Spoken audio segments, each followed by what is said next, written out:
দেখে তো আমার দিও এই ট্রাইপডটা কার ওর শর্ত বলে না ক্যামেরাটা এই আসতে ওস্তাদ দুইজন ভলান্টিয়ার এই দিকে দুই যেতে দাঁড়াবেন না দুইজন হাত দাঁড়াবেন দুইজন ক্রস না ওই যে এখানে দাঁড়ান তারা এদিকে ক্রস করতে দিবেন না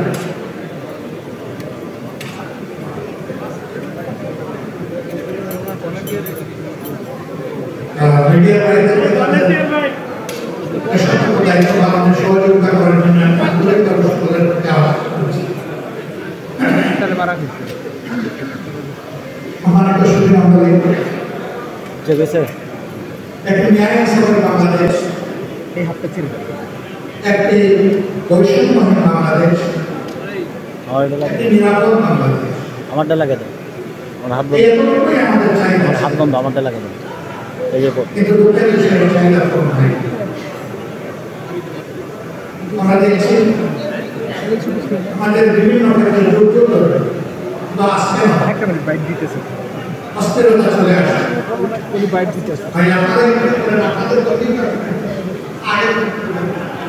এই বাবু ভাই এটা কিন্তু বাবুর ক্যামেরা বাবু আপনি বাবুর ক্যামেরা এই সমস্ত অন্যায় কর্মের জুলুম চলে এসেছে। কোন সময় মাত্রা একটু কম, কোন সময় একটু বেশি, জুলুম কখনো বন্ধ হয়ে যায় এবং জুলুম থেকে জাতীয় মুক্তি পায়। আর সবথেকে নিরাপদ সরকার হয়ে মাত্র 2 দিন আগে তারা বাংলাদেশের মানুষকে কাটিয়ে 8 বছরের একটা শিশু 70 ইঞ্চি চিৎকারকে বলে গেছে লজ্জা, লজ্জা এই সমাজ, লজ্জা এই দেশ, লজ্জা এই জাতি। আমরা 8 বছরের একটা শিশু ইজ্জতের নিরাপত্তা দিতে পারিনি। রাষ্ট্রের পক্ষে সম্ভব নয়। ঘরে ঘরে পুলিশ পার্টি এই ধরনের অপকর্মকে দমন করা বা বন্ধ রাখা রাষ্ট্রের জন্য সম্ভব। রাষ্ট্র যদি তার নাগরিকদের সত্যিকারের মানবিক এবং সুশিক্ষা দিতে পারে, তাহলে সেই সুশিক্ষাই সমস্ত কুসংস্কারকে ঢেকে দেবে। আমাদের অভাব হচ্ছে এই জায়গায়, আমাদের শিক্ষিত লোকের কোনো অভাব নেই, কিন্তু কি শিক্ষিত, কেউ অর্থ শিক্ষিত, কেউ অক্ষর জ্ঞান বঞ্চিত। আজকে আমরা একাকার হয়ে গেছি। নৈতিক শিক্ষার অভাবে কেউ অবক্ষয় দেখা দিয়েছে। মহান আল্লাহ তাআলার দরবারে দোয়া করি আগামী বাংলাদেশ যেন নৈতিক শিক্ষা নির্ভরের বাংলাদেশ হয়। শিক্ষা যাতে মেরুদণ্ড মজবুত হলে, শক্তিশালী হলে, জাতীয় শক্তিশালী হবে। এখন না আছে আমাদের নৈতিক মান, না আছে আমাদের জাগতিক মান, আমাদের শিক্ষা এখন অর্থহীন। আমরা একটা সার্টিফিকেট হাতে দিয়ে আমাদের সন্তানদের, কিন্তু সেই সার্টিফিকেটের কোনো মর্যাদা নেই, কোনো ওজন নেই। আমরা এমন শিক্ষা এবং সার্টিফিকেট দেখতে চাই। এই বাংলাদেশটি আমাদের পড়া প্রয়োজন। এই বাংলাদেশের প্রত্যেকটা মানুষের হাত ধরে দেশ করার কারিগরের হাত, কর্মীর হাত, এবং এটি সম্ভব। দুনিয়ায় যত জাতি উন্নত হয়েছে তারা শিক্ষা দিয়ে উন্নত হয়েছে। আমি ব্যক্তিগতভাবে মনে করি এবং আমাদের দল বিশ্বাস করে, শিক্ষাকে যদি তারা নৈতিক ভিত্তির উপর সর্বাধিক মানবিক এবং জাগতিক উৎকর্ষ দিয়ে গড়ে তোলা যায়, তাইলে কেবল তার বাংলাদেশ গড়ে তোলা সম্ভব। কারণ ওখান থেকে ওই মানুষটি তিনি যত বড় শিক্ষিত হবে, আমাদের যত বড় দায়িত্বপূর্ণ পদে অধিষ্ঠিত হবে, তিনি এতটা বিশ্বাস করবেন আমার এই শিক্ষার পিছনে, বেড়ে ওঠার পিছনে, আজকের এই দায়িত্বে আসার পিছনে এদেশের প্রত্যেকটি মানুষের অবদান আছে। গরিব ধনী নির্বিশেষে সমস্ত মানুষের ট্যাক্সের পয়সা দিয়ে আমি যে বিদ্যালয়ে লেখাপড়া করেছি, কলেজে লেখাপড়া করেছি, এই ইউনিভার্সিটিতে লেখাপড়া করেছি, এই সবগুলো ইট, বাথন, মুড়ি, বালু, সিমেন্ট, রড সবগুলো কেনা হয়েছে। মিস্ত্রির হাত লেগেছে ওই ট্যাক্সের টাকা দিয়ে। সুতরাং আমি কেবল আমার পরিবারের নয়, আমি গোটা জাতির এবং গোটা জাতির কাছে আমার দায় রয়েছে। এই অনুভূতি যখন নাগরিকদের মধ্যে পয়দা হবে,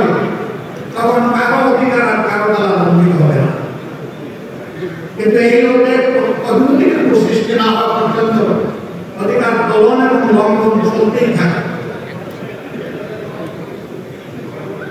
সম্মানিত সুধী মণ্ডলী, আপনারা হয়তো সকলেই ছিলেন না, কিন্তু অনেকে ছিলেন 2023 সালে 2024 সালে গেল রমজানে আমরা সোনারগাঁও উপরে ছোট্ট একটা আমরা আমাদের দলের নামেই আপনি ঠিক হয়ে গেছে। কেন রাখছেন সবাই দেশের পরিবেশ পরিস্থিতির কারণে আমাদের কাছে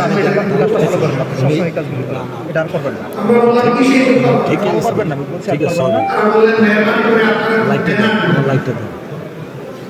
আমরা বললাম ঠিক আছে, আমরা এইভাবে বেনা জায়গা রাখতে হবে বেনা সবাই বাইরে বাইরে। বললো তাই আমি তো অসুবিধা নেই। আমাদের ইফতার মাহফিল শুরু হওয়ার 3 ঘন্টা আগে পুলিশ মাঠে দিয়ে বলা হলো আপনারা ইফতার মাহফিল করতে পারবেন না। আমি তখন আমার বাসা থেকে সোনারগাঁও হোটেলে যাওয়ার পথে আমার সহকর্মীরা জিজ্ঞেস করলেন কি করবো। আমি বললাম আমাদের যারা দাওয়াত পেয়েছিলেন তারা কি এসে গেছে? বলে যে হ্যাঁ, তারা অনেকেই এসেছে। আমি বললাম যে তাদেরকে বলে দিন আমাদের মেহমানরা এসে গেছেন, তাহলে তোমরা বের করে দাও, আমরা কাউকে এখান থেকে বিদায় দিতে পারবো না। এবং আমি আসছি, আল্লাহ যেন সেই পর্যন্ত আমাকে হায়াত দেন আর আপনারা অপেক্ষা করেন। আমি যাওয়ার পরে জিজ্ঞেস করলাম আমাদের অপরাধ কি? বলে যে স্যার আপনাদের কোনো অপরাধের বয়ান আমরা দিতে পারবো না, আমরা প্রচন্ড চাপে আছি। আমি বললাম সেই চাপটা কে দেয়? ওই যে উপর মহল থেকে।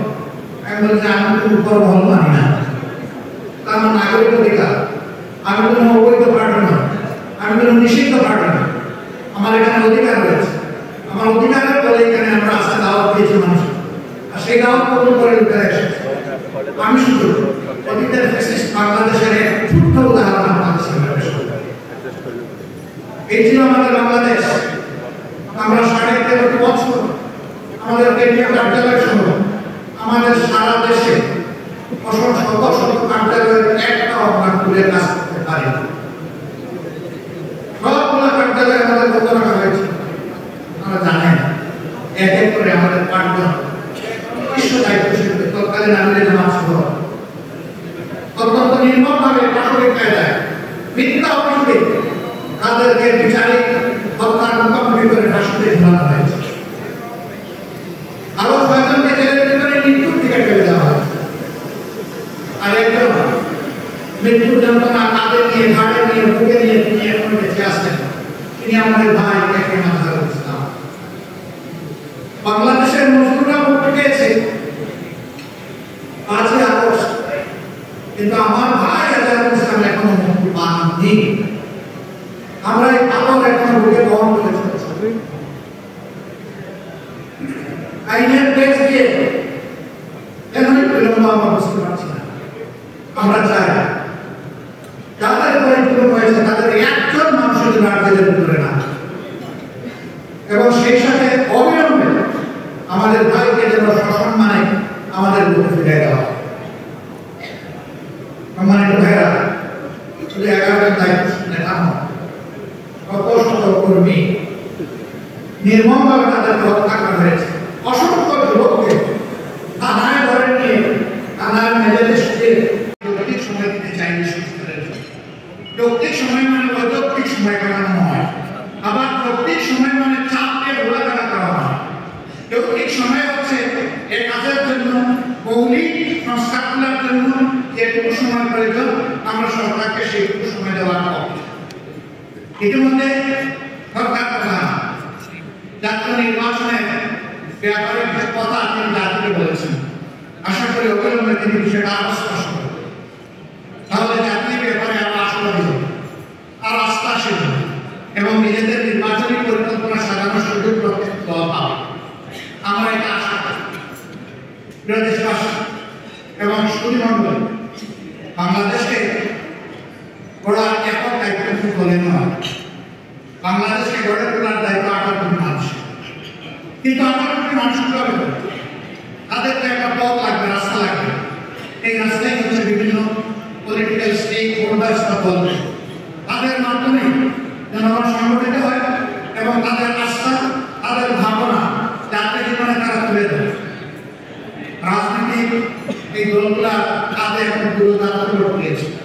53 বছর যেভাবে জঞ্জাল নিয়ে আমরা চলেছি, আগামী আমরা যেন একটা জঞ্জালমুক্ত সমাজ গড়ে তুলতে পারি, এইভাবেই সকল রাজনৈতিক দল এবং জোটরা কর্মসূচি পরিকল্পনা সাজাবেন।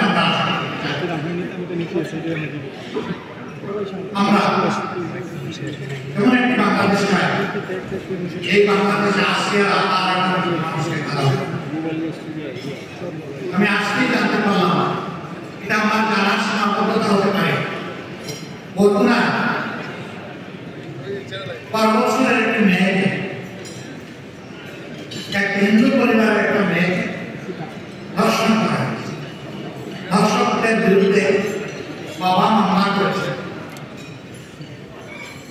আসামিরা এই 2-3 দিনের ভিতরে মামলা করার সাথে সাথে বাবাকে খুন করেছে। এখন বাংলাদেশ, এই বাংলাদেশ 18 কোটি মানুষ খায় না। এই পশুত্বকে বদলে দিয়ে আমরা একটা মানবিক বাংলাদেশ চাই। এবং আমরা বিশ্বাস করি, মানুষ যদি আল্লাহকে ভয় করে, মানুষ যদি আল্লাহকে ঠিকমতো ভয় করে, তাহলে মানবিক বাংলাদেশ গড়ে তোলা সম্ভব। কোরআন নাযিলের এই মাসে আমরা এও বিশ্বাস করি, আল্লাহ দেওয়া কোরআনের বিধান হচ্ছে সমাজের জন্য সর্বোত্তম। এই বিধানের ভিত্তিতে আগামী মানবিক বাংলাদেশ গড়ে এই প্রত্যাশা ব্যক্ত করে আবারও আপনাদের